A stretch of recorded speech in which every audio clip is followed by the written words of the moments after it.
camarades, frères et sœurs d'Afrique, à toutes celles et ceux qui aiment l'Afrique, à en perdre le souffle, à toutes celles et ceux qui veulent que l'Afrique puisse retrouver sa souveraineté, à toutes celles et ceux qui veulent faire en sorte que l'Afrique puisse redevenir un pôle civilisationnel puissant, à toutes celles et ceux qui ne veulent plus de la néocolonisation ou de la colonisation, à toutes celles et ceux qui ne veulent plus que notre continent soit bradé aux multinationales par l'intermédiaire de dirigeants africains corrompus, à toutes celles et ceux qui ne veulent plus que Bolloré, qui nous crache à la figure en France, en employant, en finançant, en sponsorisant des négrophobes comme Zemmour, puisse avoir pignon sur rue dans nos pays. À toutes celles et ceux qui ne veulent plus que l'oligarchie française fasse la pluie et le beau temps dans nos pays. À toutes celles et ceux qui ne veulent plus de militaires français qui sont présents sur nos sols pour sécuriser l'accès aux ressources, mais qui ne sont pas présents sur nos sols pour lutter contre un terrorisme que l'Élysée et les autres chancelleries occidentales ont provoqué. À toutes celles et ceux qui veulent d'un monde juste, d'équité, d'égalité, où il n'y aura pas de domination des blancs sur les noirs ou des noirs sur les blancs, mais simplement la domination de l'équité, de l'égalité, de la dignité, de la justice. Je vous passe la paix. Mais il y a un proverbe qui dit qu'on ne peut obtenir de paix sans obtenir justice. Je vous l'annonçais il y a quelque temps de cela, il y a quelques jours à peine. Et si on va aller plus loin, il y a quelques années déjà, par l'intermédiaire du livre L'Afrique libre ou la mort. Mais je le reprécisais de manière encore plus claire, il y a quelques jours, il y allait avoir une montée en puissance de notre contestation. Et je dis bien notre contestation parce que c'est une démarche globale de la mouvance panafricaniste, de la mouvance patriotique, de la mouvance anticolonialiste qui veut un monde différent de celui que l'hégémonie occidentale nous impose. Les militaires français, depuis leur arrivée dans nos pays, a fortiori après la déstabilisation de la Libye, n'ont apporté que désolation, n'ont apporté que déstabilisation, n'ont apporté que pillage, n'ont apporté que la sécurisation pour leurs propres intérêts à l'accès aux ressources, mais n'ont en aucun cas fait reculer le terrorisme. Il faut qu'on puisse dire les choses telles qu'elles sont. Nous reconnaissons que certains sont morts, parce que malheureusement, comme dirait l'autre, la guerre, ce sont des puissants qui appellent les autres à aller mourir pendant que eux ne risquent rien. Et donc il y a des gens parmi les militaires français qui sans doute ont cru agir en défendant la justice, mais ils étaient manipulés par les intérêts des multinationales et de l'oligarchie occidentale. Nous devons être capables de le dire. Notre combat n'est pas un combat contre les Français, n'est pas un combat contre les Blancs. C'est le piège que l'Élysée voudrait nous tendre, mais ça ne marchera pas.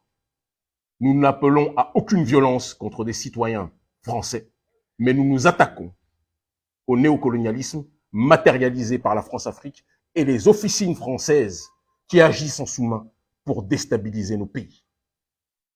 Nous n'appelons pas à la violence, mais nous appelons à l'intelligence.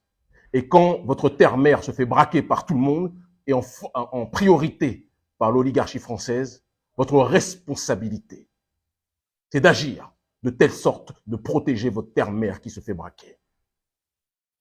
Le lieutenant-colonel Damiba, par arrogance, par insolence et par un mépris du peuple qui me fait même penser qu'il a été dans le centre de formation de Blaise Compaoré, n'a pas écouté le cri du peuple qui voulait une alternative à la situation que les nôtres connaissent.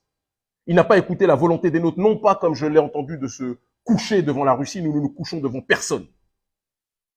Mais nous déclarons le droit pour notre propre population de décider de manière mature ce qui est bon pour elle. Si nous voulons changer d'alliance et de partenaire, nous avons le droit de le faire. Mais je le dis pour les Russes, que nous connaissons, comme nous connaissons les Cubains, comme nous connaissons des Iraniens, comme nous connaissons des Turcs, etc. Notre confiance, pour l'instant, est plus proche de ces derniers que du gouvernement français, mais ne nous trompons pas. Nous ne considérerons jamais les Russes comme nos messies parce que le seul messie de l'Afrique, c'est l'Afrique elle-même. Et si la Russie nous déçoit dans le futur comme la France nous déçoit, nous combattrons la Russie comme nous combattons l'oligarchie française aujourd'hui.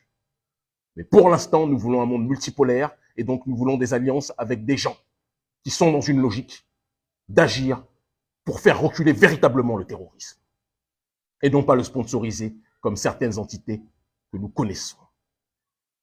Le jeune frère Ibrahim Traoré doit être protégé, doit être accompagné.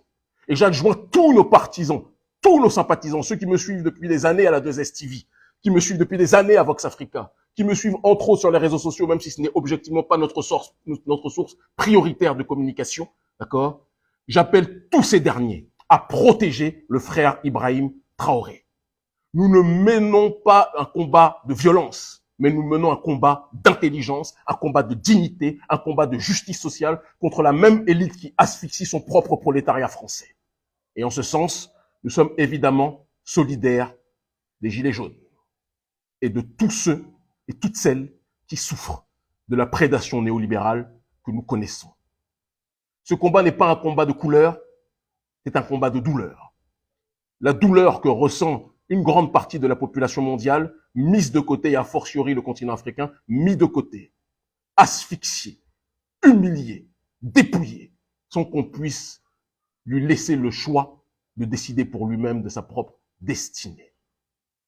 Quand nous décidons par nous-mêmes, on nous taxe de populistes, on nous taxe d'extrémistes, on nous taxe de racistes, alors qu'il y a plein de prolétaires caucasiens qui nous soutiennent.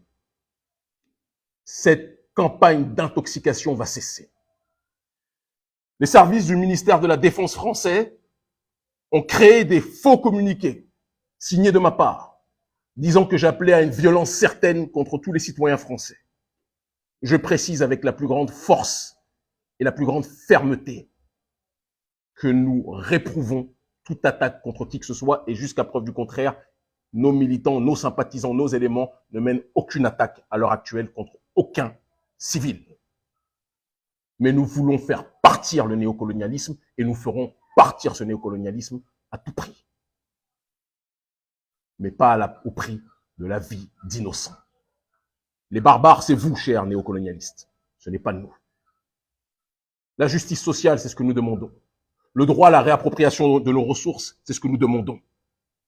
Le droit à la dignité, à l'égalité, à la fraternité, c'est ce que nous demandons. Le droit à la bonne gouvernance, c'est ce que nous demandons. Le droit à la véritable lutte contre le terrorisme sponsorisé par vos multinationales, c'est ce que nous demandons. En concordance avec l'élite du Qatar, avec que vous recevez allègrement dans vos palais pour signer des contrats. Nous voulons une véritable lutte contre le terrorisme.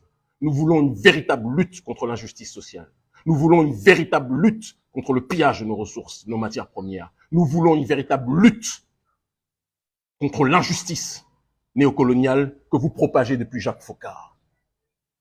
Jacques Foccart et De Gaulle, parce que je sais, je viens sur De Gaulle, certains nous disent, Kémy, pourquoi tu n'es pas au Faso à l'heure actuelle? Je suis quelque part en Afrique francophone, je n'ai pas à vous dire où.